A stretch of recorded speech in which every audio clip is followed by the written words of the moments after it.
One day the elephant got into the water. ஒரு நாள் யானை தண்ணீருக்குள்ள பிரவேசித்தது. ఒక రోజు ఏనుగు నీళ్ళలో ప్రవేశించింది. And the crocodile caught it. அப்பொழுது ஒரு முதலை அதை பற்றிக்கொண்டது. ఒక మొసలే పట్టుకుని. And the crocodile can never, elephant can never escape crocodile in the water. தண்ணீருக்குள்ளே முதலை இடத்திலிருந்து யானை தப்பிக்க முடியாது. నీళ్ళలో ఉన్న మొసలి దగ్గర నుంచి ఏనుగు ఎప్పుడు తప్పించుకోలేదు. So it got caught into the sin.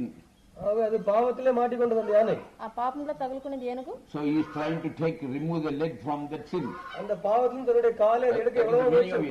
அதனுடைய அர்த்தம். ఆ పాపంలో నుంచి తన కాలు విడిపించుకోవాలనుకునేది అదే దాని అర్థం. So he did not say I must think now I have no sin. எனக்கு பாவம் இல்லையே நான் இப்படி யோசித்து பார்க்க வேண்டும் என்று சொல்லவில்லை. నాకు పాపం లేదు కదా. The elephant thinks யானை நினைக்கிறது.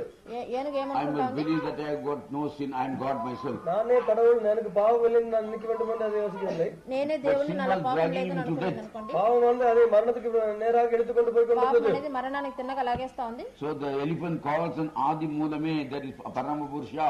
ஆதி மூலமே அதாவது பரம புருஷனை என்று அழைக்கிறது அந்த யானை. ఆది మూలం అంటే పరమ పురుషుని పిలుస్తా ఉంది. Then deliverance came. அப்பொழுது அதுக்கு விடுதலை கிடைத்தது. అప్పుడు విడుదల వస్తుంది. ఎందుకు? You only can set him free because he is the only man made holy. அவர்தான் அதை விடுவிக்க முடியும். அவர் ஒருவர் பரிசுத்தமாக உண்டாக்கப்பட்டவர். అతను మాత్రమే పరిశుద్ధుడు కాబట్టి ఇతను ఏనుగును విడిపించగలిగినాడు. So ஆகவே కాబట్టి some devilish power ஏதோ ஒரு தீய சக்தியானது ఒక trying to hide this identity of Parama Purusha. பரம புருஷனுடைய காரியங்களை எல்லாம் மறைக்க முயற்சி செய்கிறது. పరమ పురుషుని కార్యాలంతా మరుగు చేయాలని చూస్తా ఉంది. That's what Bible says. ஆகவே வேதம் சொல்கிறது. అందుకే When Bible he comes into the world, whether you find faith in the world. அவர் உலகத்திலே வரும் பொழுது உலகத்திலே விசுவாசத்தை காண்பாரோ లోకానికి విశ్వాసాన్ని కనుగొంటాడా అంటే From విశ్వాసం the Parama Purusha, whether there will be faith, means everything has been blocked out. அந்த பரம புருஷன் மேல் விசுவாசம் இருக்குமா என்றுதான் யோசிப்போம். என்றால் எல்லா பரம புருஷனை குறித்த காரியங்கள் எல்லாம் மறைக்கப்பட்டு விடும். పరమ పురుషుని గురించిన కార్యాలన్నీ మరుగు చేయబడ్డాయి కాబట్టి అతని మీద విశ్వాసం ఉంటుంది. One reason is that secret he only knows. அதுக்கு ஒரு ரகசியம் இருக்கு. அந்த ரகசியம்